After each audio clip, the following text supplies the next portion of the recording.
and you'll receive a follow-up email. So welcome to today's Wednesday webinar. We'd like to thank our sponsors for the Women in Agriculture program, as well as recognize the collaborators on the multi-state Mid-Atlantic program. Today we have Kim Rush Lynch from Prince George's County. She's going to be talking about stress management on the farm. All the webinars are recorded, and we have webinars scheduled now through the end of December. So you can go to the website there in blue and check out either past webinars or future ones. With that, I am going to turn over the session to Kim. All right. Well, good afternoon, everyone. Hope you all are doing well. I'm just going to try to share my video here, but it's not working out, so that's okay. My name, again, is Kim Rush Lynch, and I'm the Ag Marketing Specialist in Prince George's County. But in a former life, I was actually a health coach and nutrition consultant. I still do it part-time. And one of the big things that I worked with people on was stress management, various techniques that they could incorporate into their lives, just to kind of help bring those stress levels down. And I want to start with you guys. Maybe if in the chat box you could type from number 1 to 10, 10 being the most stressful, where you feel like you are on the stress spectrum just today.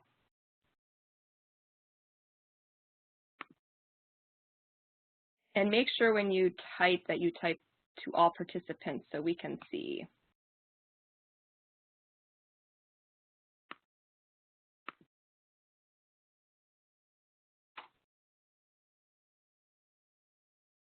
All right, so either no one is stressed or my chat box isn't coming through.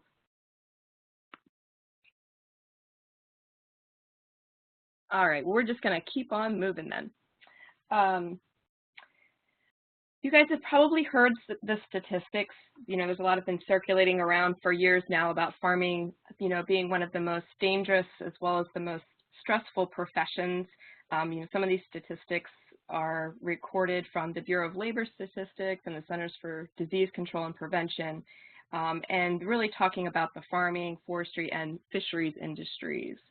As a result, there are a lot of universities and extensions that are now looking a little bit more at stress management and just prevention in general, more mental health support for agricultural workers and for, farm owners. So we thought we'd do a little bit on stress management today. So the first thing I wanted to talk to you guys about is stress and the nervous system.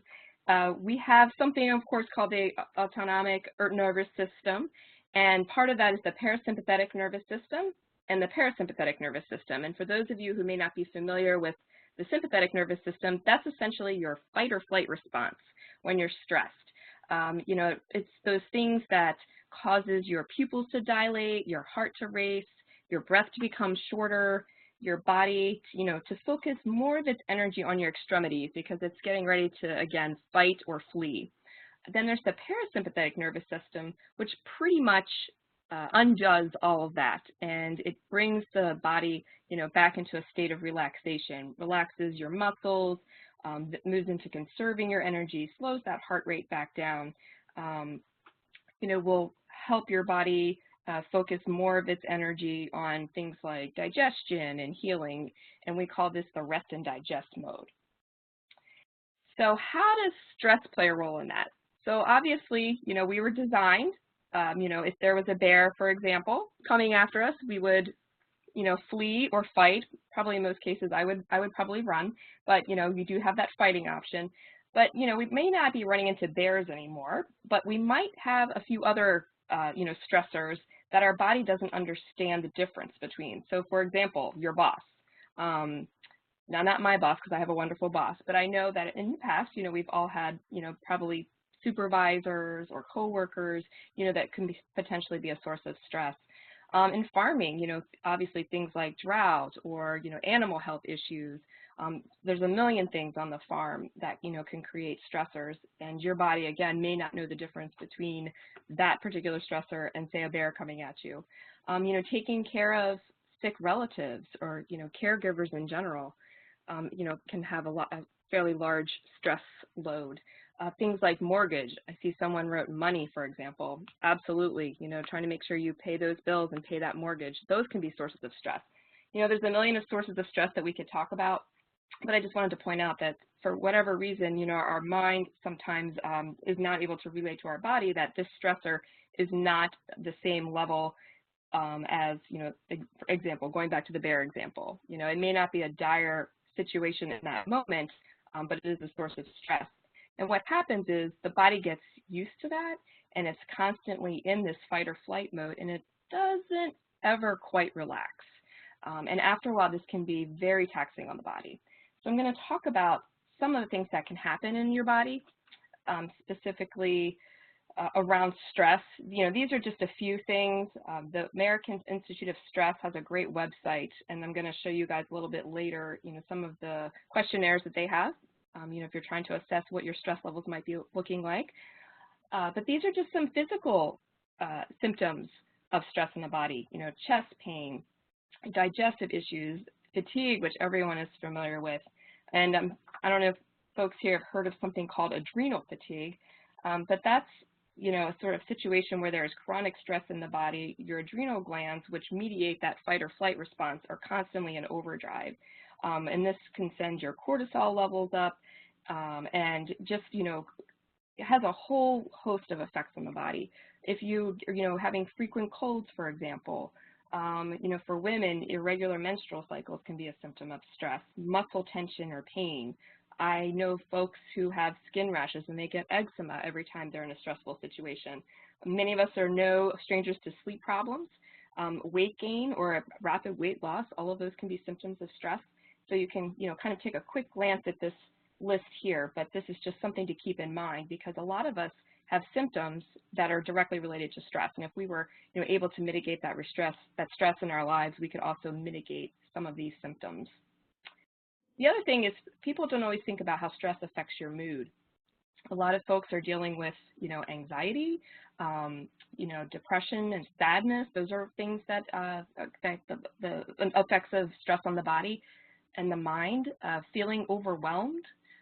Sometimes folks will show feelings of isolation, irritability, anger, mood swings.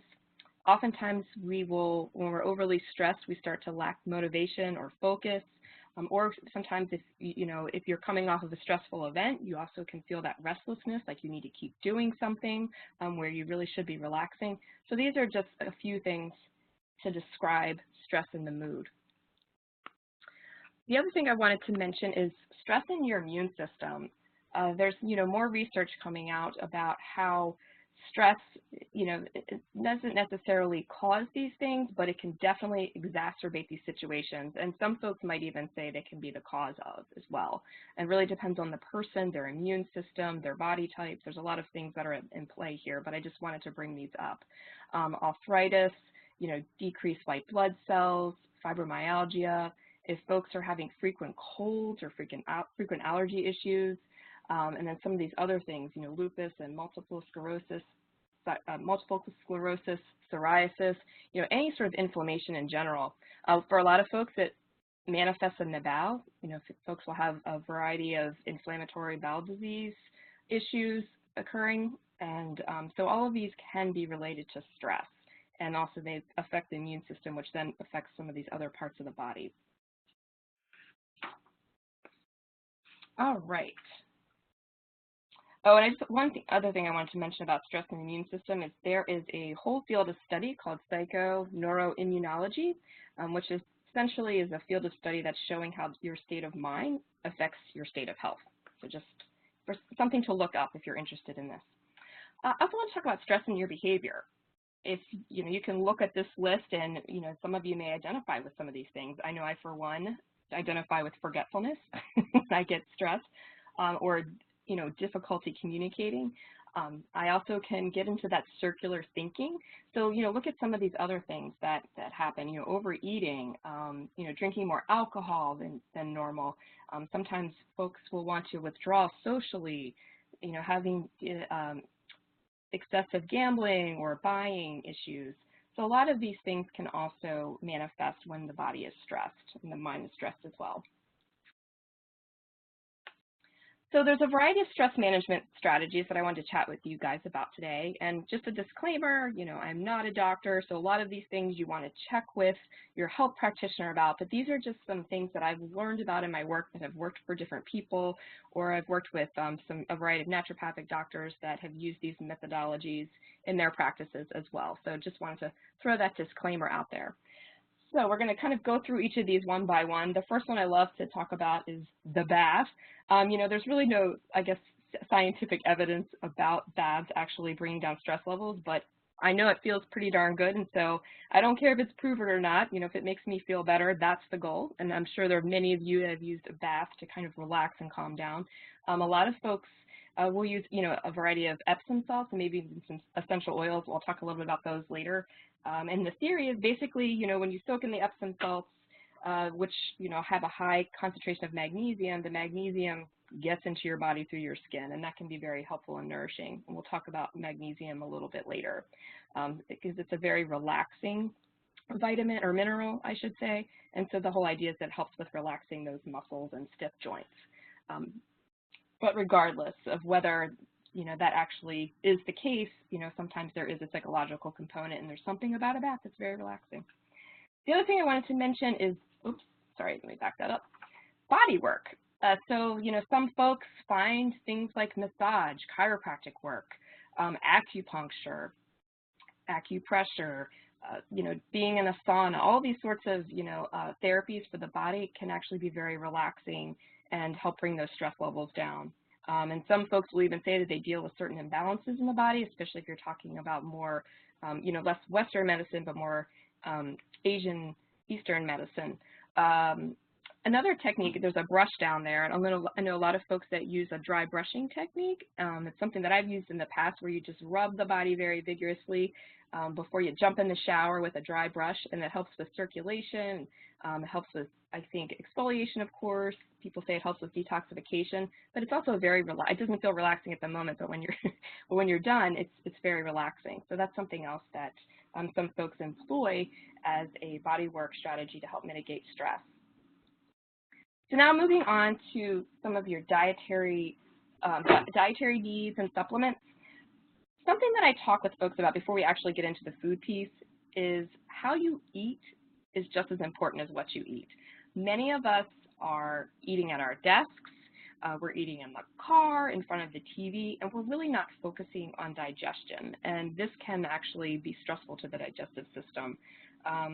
So something that I've worked with people on in the past is, strategies to optimize digestion, mindful eating practices, which can be just, really focusing on chewing, focusing on the act of eating. Putting your fork down in between bites to kind of help slow that process down. Making sure you're sitting at a table or sitting someplace comfortably. You're not at your desk distracted by your computer or your phone and some of those other things. You want the body to be completely focused on digestion. And I've seen this with myself when I eat at my desk and I'm not, focusing on my digestion. I do get, hopefully this isn't TMI, bloating and things of that nature. So, I just want you to think about that the next time you eat. Do some experimentation. See if you remove yourself from whatever is stressing you or, the activities of the day, and really set time aside for eating. See if that, helps with some of your digestion.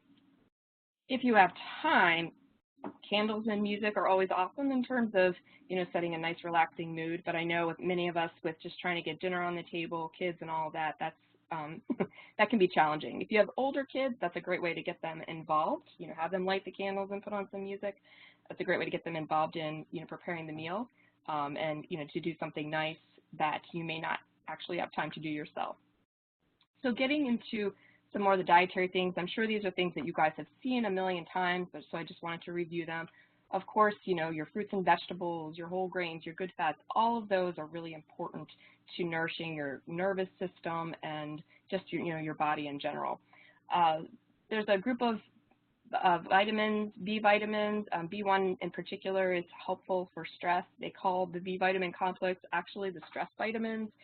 So, some people find that if they take a B vitamin supplement, that will actually help mitigate some stress, at least, physical stresses that manifest in the body.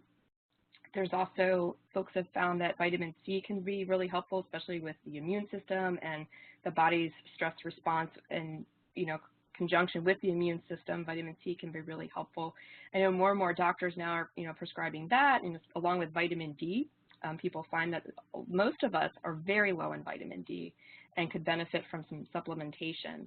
And folks find often that they have less colds and even sometimes reduced allergies, by taking some vitamin D and C supplementation together. Magnesium is also considered one of those stress minerals. Some people find that the body's depleted quickly with magnesium, and so some supplementation helps. And then there's other folks that take a variety of stress adaptogens. There's something called rhodiola or astragalus. These are things that you would want to ask a practitioner, a trained professional about. You don't want to just, necessarily go and take these. Oftentimes a practitioner will test your levels first, to see where you might be depleted. But those are things to think about. There's some others, but those are some of the main ones that folks talk about. The other thing I wanted to mention was water. Water is so underrated, and I know it sounds cliche, drink water, but hydration is super important. First of all, it helps moving those different nutrients to the places that need to get them, but then it's also helping with, hydrating those cells and just keeping everything running. It's an invaluable part to keeping your body going. So I just wanted to stress that, and it's very helpful with digestion too. Often when people are stressed out, their digestion isn't working as well. They may be experiencing constipation, so like the water and the good fats can really help with that. Just mentioning that. The other thing I wanted to talk about are the items that exacerbate stress in the body. And this isn't true for everyone. These are just some things for folks who have really sensitive bodies that they may have, issues with these particular foods. So too much caffeine and too much alcohol can actually be a trigger for people and actually create more stress and depletion in the body.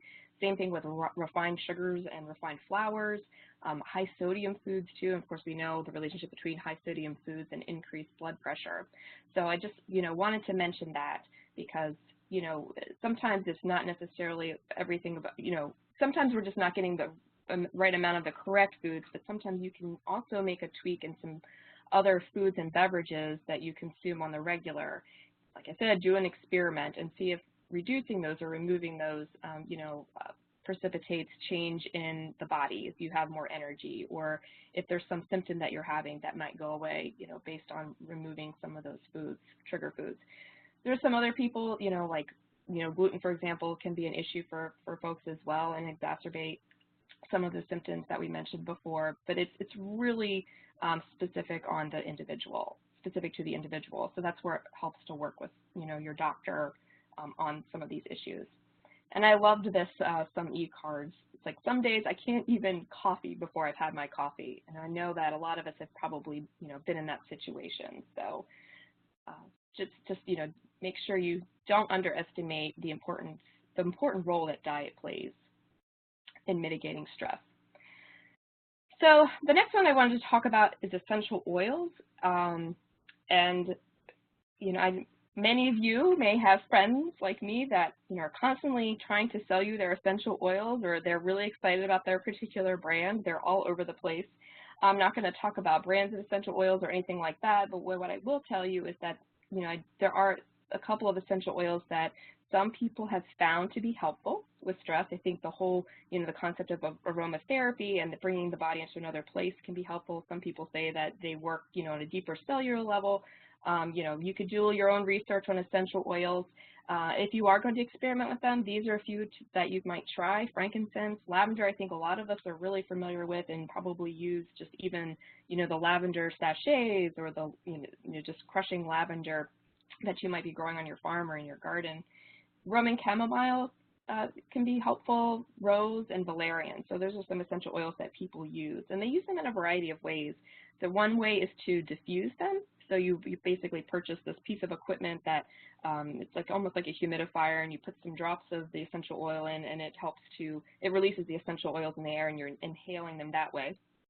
I actually have a coworker who I walked into his office the other day, and he had Stress Away, going on in his diffuser, and he swears by it. And he is not the type of person that I would ever have envisioned using essential oils, but he swears by his Stress Away. Some people use it, topically, like on the bottom of their feet. sometimes before bed, I have been known to put Roman chamomile on the bottom of my feet, and I, feel the benefits. Might be psychosomatic, but again, hey, if it works, it works. And then some people will even take them orally. But again, this is where you need to talk with a practitioner and really understand how to use the essential oil correctly and properly if you're going to use them. I know there's also folks that use essential oils with their animals. I know someone, in my county that actually uses them very successfully with her horses, and she's treated all kinds of conditions, for her horses with essential oils. It's worked for her now. She knows what she's doing. I wouldn't suggest that you go out and just start dropping essential oils on your horse per se. Again, you have to work with someone who's trained and understands how these essential oils work with the body.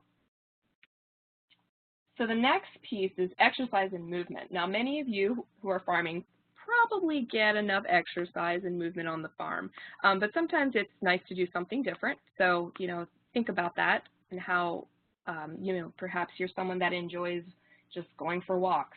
Maybe you're a cyclist. Some folks really like, the practice of yoga or Tai Chi, especially because it helps stretch those stressed muscles. Let me say that 3 times really fast. Dancing, I had to put one of my favorites up there, roller skating. So there are all kinds of different types of exercise and movement, sports, that you can do to kind of help release those endorphins, get the body moving. That also helps with, a host of things in the body, including your digestion. So, taking that moment to kind of zone out and do something different to kind of break that circular thinking about whatever you're stressed about can be really an important piece of exercise and movement.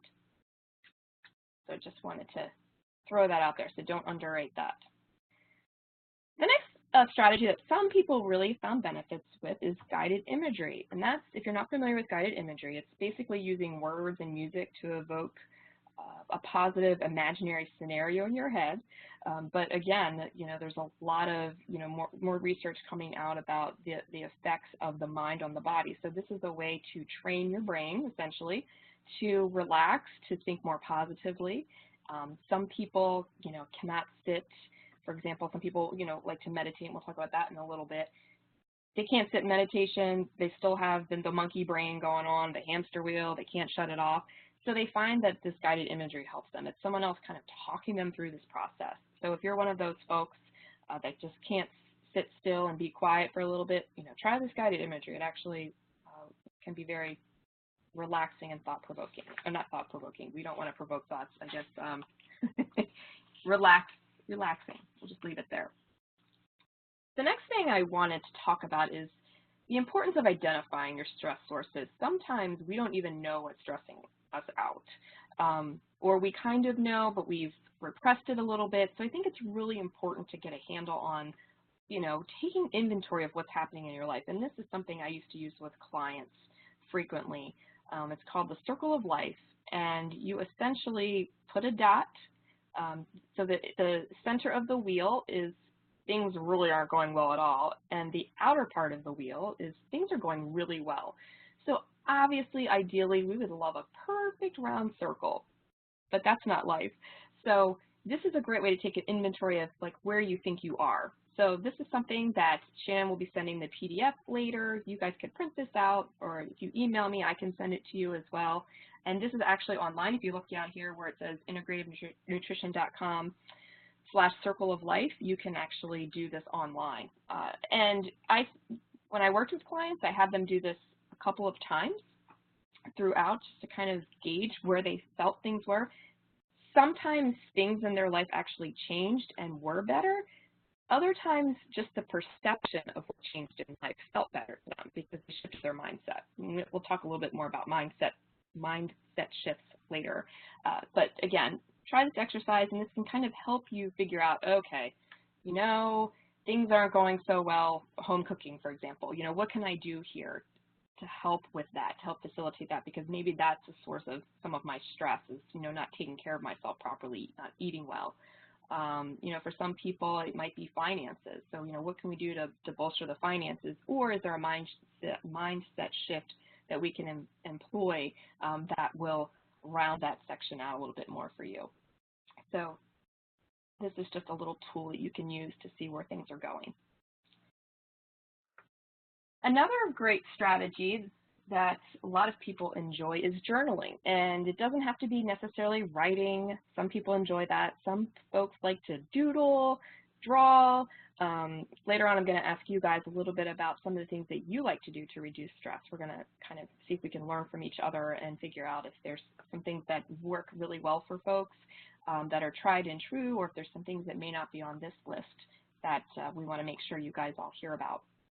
So again, doing this journaling, dealing with what it is. Sometimes writing down all the things that are negative that are bothering you, that can just be a relief and help you feel better. But it also can help you identify the root or stress of your stress so that you can deal with it, make a plan of action, and move forward, move past it. The other thing that works really well for a lot of people is a gratitude journal.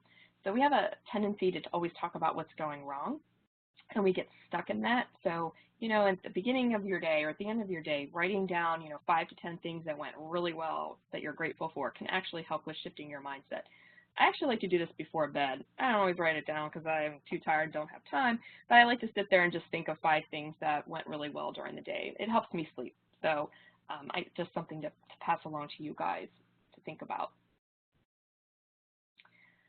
And laughter cannot be underrated. It truly is, for many people, the best medicine. I mean, we all have been there when we've had belly aching laughs with friends.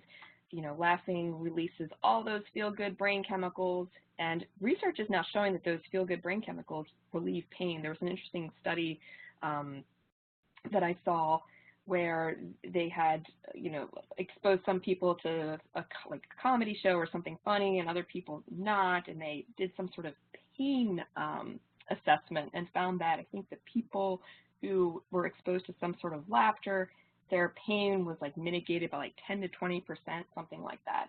And maybe because they didn't notice, but there's something about those, feel-good brain chemicals from laughter that are helpful. So, and I can share that article where I got that if anyone is interested. The other thing that therapy, besides just laughing with your friends, there is something, there's always something for everything, and I don't know if any of you have participated in this, but laughter yoga. I was skeptical of it, and I was actually doing a presentation at a yoga studio, and I was combined with someone doing laughter yoga, and I thought, well, this will be interesting. I'm not really sure how I feel about this. But honestly, I had the best time. It was ridiculous. It was funny. You just sit there and you laugh, and then the laughing creates more laughter. So once we got past the awkwardness in the beginning, it actually turned out to be very therapeutic. Who knew? Laughter yoga. So check that out. All right. The next big thing, and this one is one of the hardest to do, letting go. Oh my goodness. There's lots of things in our lives that we probably need to let go of. We have toxic thoughts in our brains, of course. Some of us, we're in negative or toxic jobs. We're around toxic people, other situations. And so some of it, to the extent that you can, is, if something is not serving you, is just getting rid of it, letting it go. If you can't get rid of it, because let's, be honest here, there's certain things that we can't get rid of. This is, again, we're going to talk about this mind shift section a little bit later, but if you can shift your mind on some of these things and see the opportunities for growth there, that can sometimes be helpful and also a form of letting go. Learning forgiveness, I know that sounds trite, but that's a huge one, particularly forgiving yourself. I think we've all experienced, if you're angry with other people, in the end, it doesn't necessarily affect them, but it really affects you more so. So really learning to, that self-forgiveness piece, learning to forgive others, I mean, that's, a form of letting go that I think we all could probably practice a little bit more. There is a couple of quotes I wanted to share with you from Bob Duggan. I took some coursework with him. He's at the Maryland, or was at the Maryland University of Integrative Health. But he had a couple of good quotes around letting go. One is be in the unknowing. I thought that was pretty good. Expectations can lead to suffering. That is something that oftentimes we have high expectations. We can't let go of how we perceive something to be or how we want something to be. You can't control others' actions. We've all heard that phrase, accept the things that you cannot change. Don't take yourself too seriously. And one other thing would be, doing what scares you. Sometimes, that we have a lot of fears around things, and sometimes if we just feel that fear, acknowledge it, but then move forward and do it anyway, that can actually reduce stress around that particular fear that we have. So just wanted to throw a couple of those things out. All right, so now we're talking about some different meditative practices. And, a lot of times when people think about meditation, they think about, sitting perfectly still and listening and being quiet. And that is, yes, a great form of stress reduction and one form of meditation. But meditation can be a lot of things for people. It could be, for some people, use gardening as meditation. Some people use singing, or singing in their choirs and just singing in general as meditation. The lower picture is someone sitting in the middle of a labyrinth. A lot of people like to walk labyrinths if they have them accessible to them, which is basically, if you're not familiar with a labyrinth, it's, I don't even know how to describe it. It kind of looks like a maze, but it's a path that you walk, and this meditative walk, I guess, can be stress reducing. Some people, form of meditation, prayer is a form of meditation for many people who are already, practicing that. Then, of course, you have your yogas and your tai chis that could be, lumped into meditative practice. I have a friend that, his meditative practice is roller skating, because he just, one of those places where he's just in his body, he zones out, and, he's able to do amazing things on his roller skates that, probably wouldn't normally do, but that's his place of meditation and zoning out. And for some of you, music, might be a form of meditation, whether you're playing it, listening to it. So, keeping those sorts of things in mind. Music actually has a very soothing power. It can be an extremely effective stress management tool.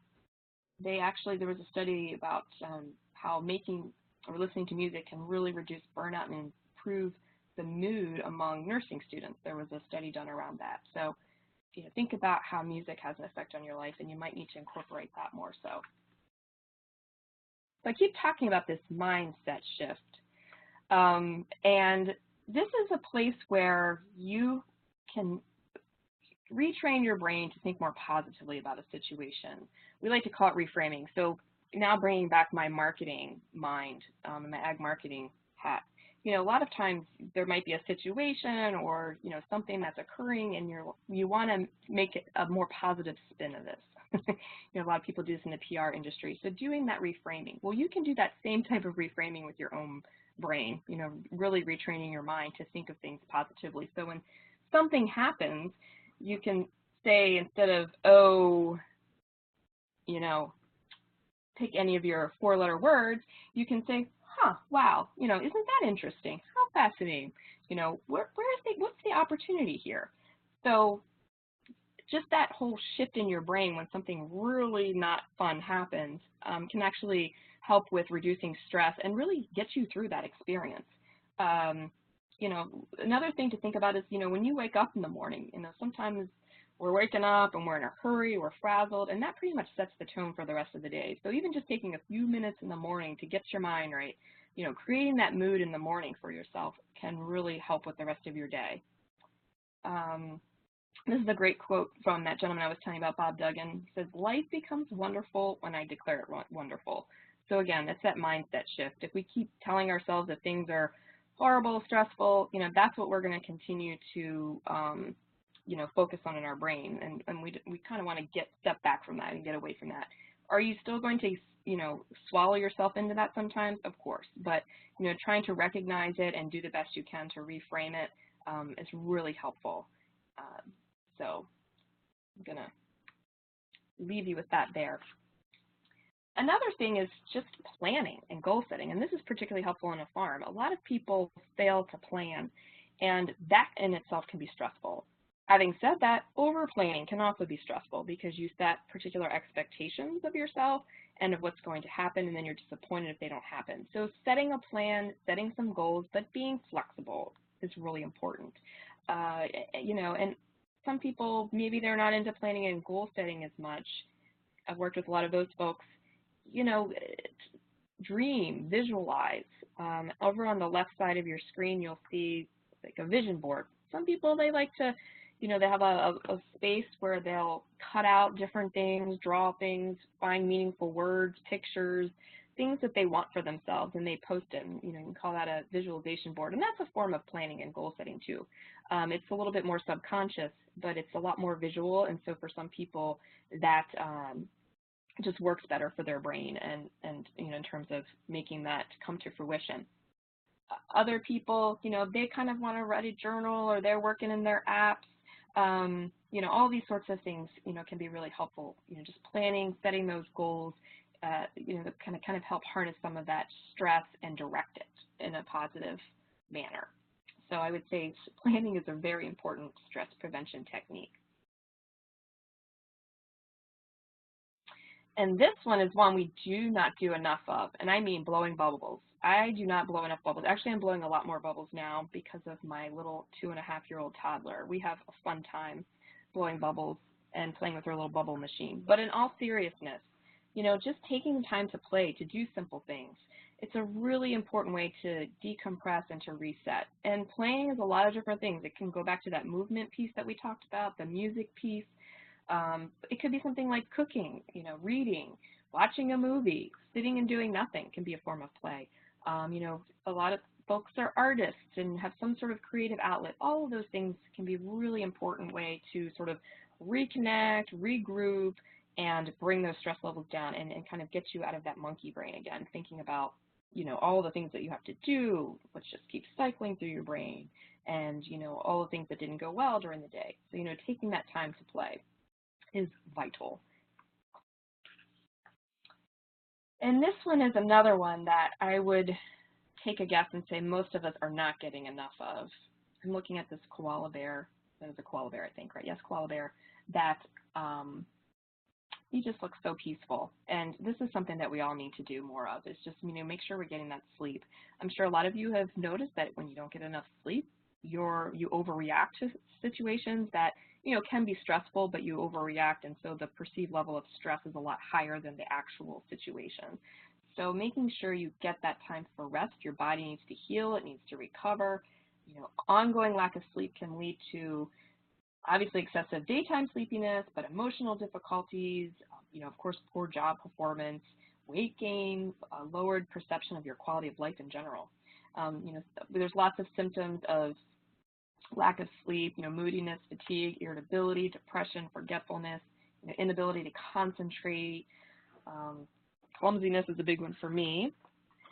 So all those sorts of things. So, keep in mind, I know it can be challenging, but to the extent that you can get more sleep, it will do your body so good. Most of us are running on some sort of sleep debt, and it's not good for our bodies.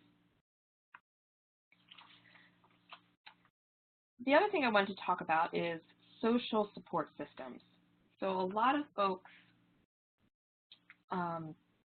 find that talking about their stress with another group and then, reframing it together as a group, and, can be very helpful. So a lot of people, they get social support in a variety of ways.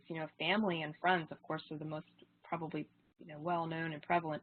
But, a lot of folks get this through their clubs, their churches, even their coworkers. I know in Extension, I'm very fortunate to have some wonderful coworkers like Shannon, who, can be my social support system while I'm at work. So, there's all those sorts of things. And of course, there's specifically designed support groups for particular, experiences that people are going through, for example, grief and trauma and all those sorts of things. So not underestimating the importance of social support. A lot of times we just want to, something's really tough on us, we want to kind of hide and we want to shut other people out, when really those other people can be a part of that healing process. So don't underestimate the social support system, and ask around, ask your friends, family, work. There's all sorts of resources out there. The other one that I wanted to mention too, and this goes along with social support to a certain extent, is just therapy as well. There's all sorts of therapy. Of course, there's the more traditional, talk therapy. But there's a lot of, new age techniques that people are employing that they find really helpful.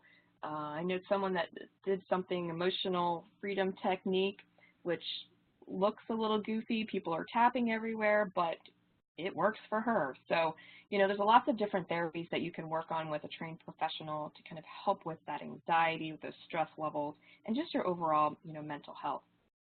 Of course, there are times when pharmaceuticals can be extremely helpful, or certain herbs and supplements. You know, so again, working with a trained professional to see, you know, if those are options for you. Pets are a great form of therapy. And, you know, so there's lots of things. And then, of course, all the other things that we talked about, you know, can be forms of therapy. But sometimes professional therapy is really helpful if you're having a really hard time. You know, a lot of insurance will cover, you know, mental health therapies. So I do encourage folks who really, you know, they've tried various stress management techniques, but they're really still feeling stuck in their stress and anxiety to see someone, because sometimes you just need to hear something differently from someone else, or talk through it in a different way, or go to someone that will help you see what's going on in a different way that can sort of pull you out of that stuckness. So I definitely want to encourage you to think about that as an option. Okay, so the other thing that I wanted to talk about was actually not having me talk at all. I wanted to turn it over to you guys for a little bit and share some of the stress management techniques that you have tried that work for you. So if you can go ahead and type in the chat screen, it can be something that, you know, I talked about earlier today that was really beneficial and helpful to you, or it could be something that we haven't covered, or something that maybe we need to elaborate more on that has worked really well for you in the past. So if you're able to talk about some of these things in the chat box, that would be great. And then, you know, Shannon or I can share them with the rest of the group. So I'll give you guys a few minutes to go ahead and do that.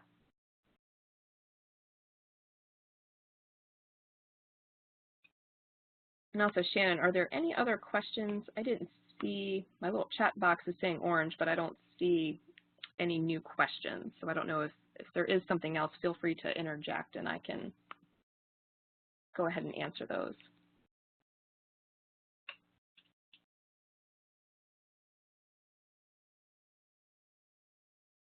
And also, if anyone has any questions about some of the things that I discussed, please feel free to jump in right now and go ahead and send your question in the chat box.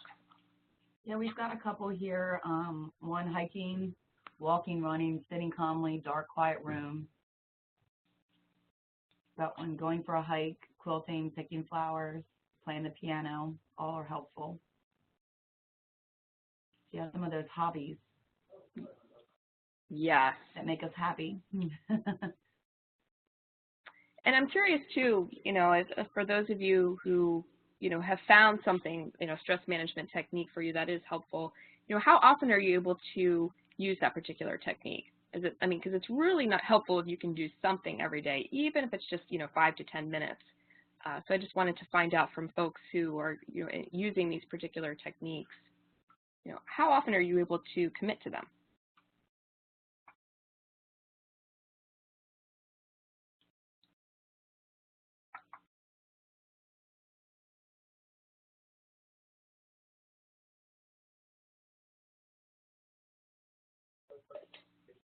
We've got someone that says they write a letter to their grandmother. Oh, nice. She says she only writes happy topics, so it helps kind of put things into perspective, which that's an interesting viewpoint. Absolutely, I like that. 1 or 2 times a week, hiking and walking. Nice. For me, it's not often enough. I hear that.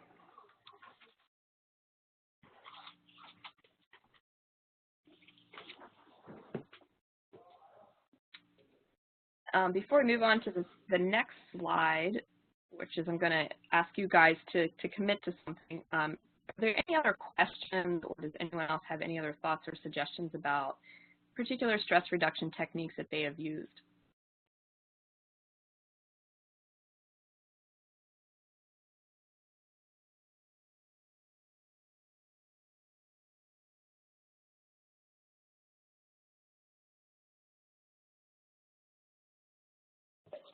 I'm not seeing any, Kim. All right. I'm not seeing any. Okay, well then we're going to move on to the next part. So this is we're turning it back over to you again. I wanted you guys to think about, a couple of stress management techniques that you saw today or heard about today that you think you could put into practice this month. So I'll give you, a minute or two to think about that. And maybe it's just one, and that's fine too. But if you could type in the chat box something that you think you can commit to this month. And in addition to that, how often you're going to commit to it. So it may be walking, 30 minutes, twice a week, for example. Whatever that is for you. Or, I'm going to try a new essential oil and get a diffuser. Maybe whatever that is. I know you guys have friends that can help you out with those essential oils and diffusers.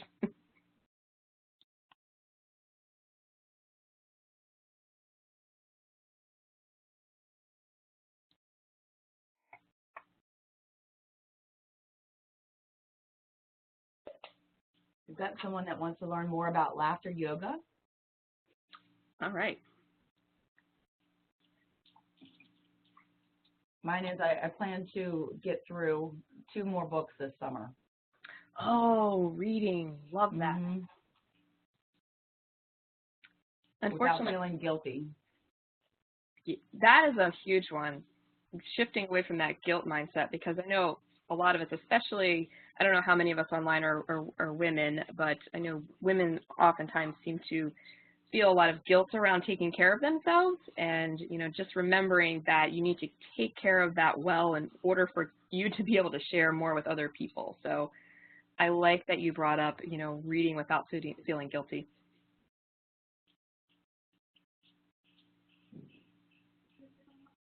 We've got another one, more mindful when eating. Too often eating on the go. Yep. And that is tough. Yeah, and I would encourage you when you're experimenting with that to see if you feel any different. Some people wind up, just eating less when they eat mindfully, which is also happens to be a good weight loss strategy if anyone is looking for that. The other thing is just, again, it will help sometimes with some of the digestive issues that people experience. They think it might be something that they're eating that's triggering it, and that obviously can be the case, but sometimes it's just how you're eating too quickly, eating too much, not focusing on digestion when you're eating. And we've got another one, meditative practice and slow eating. Awesome.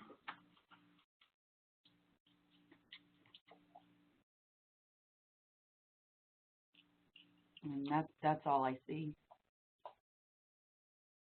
Okay. Thank you for relaying that, Shannon. Does anyone else have any questions? And I'm going to actually put in the chat box my email address and my phone number so you all can reach out if you had questions about some of the specific things I talked about today, and I can share resources with you. And I'm going to share a few with you in just a moment. Oh my gosh, sorry, I forgot my work number there. Hold on one second. There we go. So that's some more information about how to get in touch with me. So let me move on. So here's a few resources that you might consider looking at. I know Colorado State Extension, they have a fact sheet on managing stress. Michigan State University as well. They actually, I'm going to click on this in a minute. Well, actually, we'll just click there right now. They have a nice, I've not actually taken this, but it looks nice. They have a couple of online courses on how to handle stress on the farm, so that's something that you may want to think about. They have a few different classes, actually, so that's a nice resource for you. Okay, let me go back to my PowerPoint here. Another one I wanted to share with you, actually, this is the other one I wanted to show you. Won't open that. I think that one's fine, actually, because I opened that earlier. So I think this one also had a little bit of a checklist as well, and this is actually focused a little bit more on folks and friends with suicide thoughts. Oh, good. My PowerPoint is restarting. I'm not really sure what's going on there. But anyway, there's a couple of, this is specifically talking about, tough times in the farm, things like drought, for example. But, these are some interesting, questions just to ask yourself, anyway.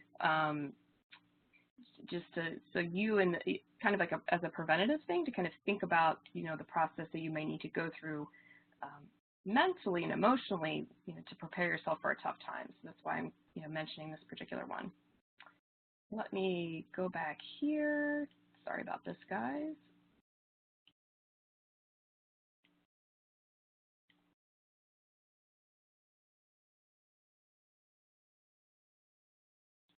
And okay,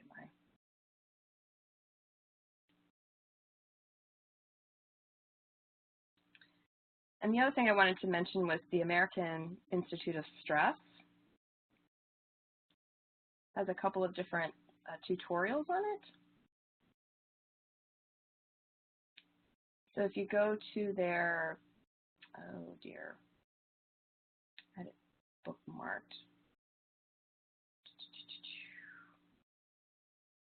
Might be, so they have some of the online classes, but they have a section where you can do an assessment. I think I have that up here, but of course I can't grab it at the moment because this thing is in the way. Let me see if I can get out of there. I will have to show you this. I will send a link to this later because and this sounds ridiculous, but the mechanism to actually present, I can't click through it. I will try to call someone, so we're not going to do that. But anyway, so they do have some great, there's some resources here. The other thing I wanted to mention is I know I spoke a little bit about adrenal fatigue, and I didn't want to gloss over that. There's just not a lot of time to talk about it. It's one of those conditions that it's starting to be a little bit more recognized by, mainstream medical community. This guy wrote this book, Adrenal Fatigue, the 21st Century Stress Syndrome, a while ago. And some of his ideas were very new at the time, but more and more people are adopting them. And it's just talks about how your adrenal glands work and how they're affected by everyday stresses. And he has, if anyone thinks they may be, suffering from adrenal fatigue, there's questionnaires that you can take, of course, and then you could see a practitioner that could test like cortisol levels and some of these other, hormone levels in your blood to figure out if it's something that you might be experiencing. Some people have adrenal fatigue, and then they've been diagnosed with a lot of other like autoimmune disorders. So that's something to think about. It's a really good resource. It has some great information in it. This one I know looks random, job stress in the librarian. But actually, one of my clients is a librarian, and she and I co-authored a chapter in this particular book. Ours was Shelving Stress Through Self-Care and Nutrition. But there's a lot of cool little chapters in here on stress reduction techniques in general that, would apply to anyone, not just a librarian. So that's why I have this particular resource listed in here. I do recommend that one. It's a nice resource. And that will be available in the slides. And finally, I wanted to leave you guys with this particular quote. Upset is optional. Again, I have actually a rock with upset is optional in my office, in my bathroom, because it really is. I mean, we can get upset about things, but it's really, we're choosing to be upset about it. And, there's absolutely, it's valid to get upset about many things, but if we're able to, again, reframe quickly and think about the other opportunity, or, even just thinking this too shall pass, that can actually have a completely different effect on the body. So I wanted to leave you guys with that particular quote. Again, here's my contact information. If you have any questions, I'll hang on for a little bit longer. I just want to make sure we, end on time and respect your time, but I'm happy to stay on for a little bit longer if folks have questions.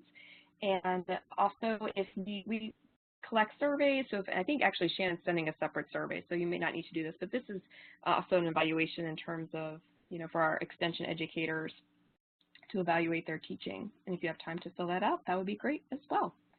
And I believe that is it.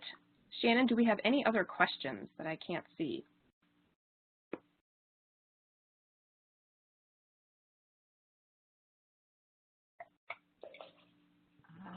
Just Managing, can you share the links to those resources in a follow-up email? Yes. We will have a recording as well as Kim's slides. So those will be there. And actually, Kim, I can pull those out too and just put them there below on the website so people could just link out. So yeah, that's a great question. And her slides will be available, the recording, and then we'll pull out the links and put them on the page as well. Sounds good.